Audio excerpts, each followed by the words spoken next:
Et contre cela, l'événement du Mahdi est en activité en ce moment. Jésus le Messie, en parlant des faits de la création, qui parle des réalités du Coran, ne fait pas donc ses activités, qui parle de la réalité du darwinisme et du matérialisme. Allah le Très-Haut, on comprend que Allah l'a inspiré pour qu'il fasse des activités dans le sens politique, car il a laissé les autres au Mahdi. Imam Bidouzaman dit, il laissera cela au Mahdi, c'est-à-dire les faits de la création, l'effondrement du darwinisme et du matérialisme, il laisse cela au Mahdi. Et le Mahdi lui laissera donc la politique du monde à lui, à Jésus, fils de Marie. Quel type d'activité il fait, je ne sais pas, Jésus le Messie, mais les gens, devant leurs yeux, il viendra au Parlement d'un coup, ce n'est pas ainsi. Donc, Jésus le Messie fait ses activités en tant que croyant tout pur. Il fait ses prières, il a mal à la tête et parfois c'est un musulman normal, mais il pratique un style qui fait effet sur la politique en ce moment dans le monde et il se cache. Et il est admiratif à l'événement du Mahdi, Jésus le Messie. C'est pour cela qu'il devient le vizir du Mahdi. Et dans le hadith, il est cité comme quoi il sera le vizir. Et c'est un très grand prophète. Et il fait un des plus grands prophètes. Il devient le vizir du Mahdi, comprenant ici de la grandeur du Mahdi, c'est-à-dire le dernier des saints.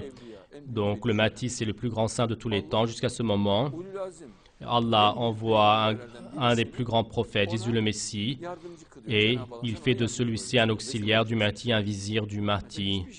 Par exemple, en aucun cas, le Mahdi n'accepte pas donc le fait sa position d'imam. Jésus le Messie ne l'accepte en aucun cas.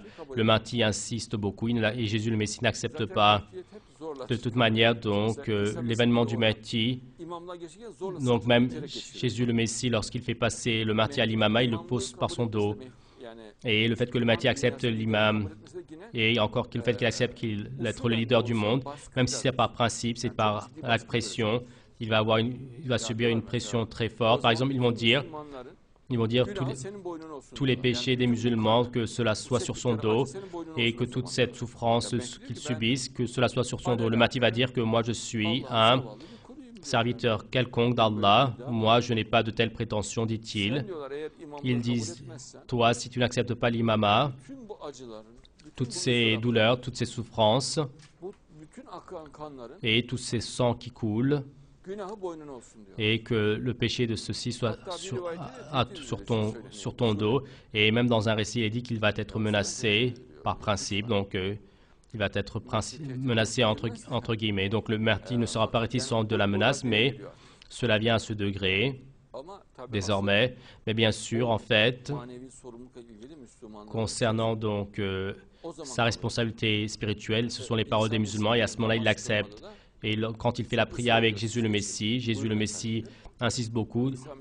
Donc, dans le Mahdi, donc, insiste, dit donc à passer devant, et Jésus le Messie n'accepte en aucun cas. Et même le Mahdi commence à faire comme c'est la prière, encore, donc il se retourne vers Jésus le Messie. À ce moment-là, Jésus le Messie le pousse sur ses deux épaules. Il dit que c'est toi qui vas être l'imam. Car chez le Mahdi, comme il n'y a pas de sentiment de grandeur, comme c'est une personne humble, il n'accepte pas. Mais Jésus le Messie, comme désormais il le pousse par ses épaules, et Jésus le Messie est fort, Inch'Allah, il a une constitution athlétique, et en le poussant de force, il le fait passer à l'imama. Il fait passer le Mahdi à l'imama.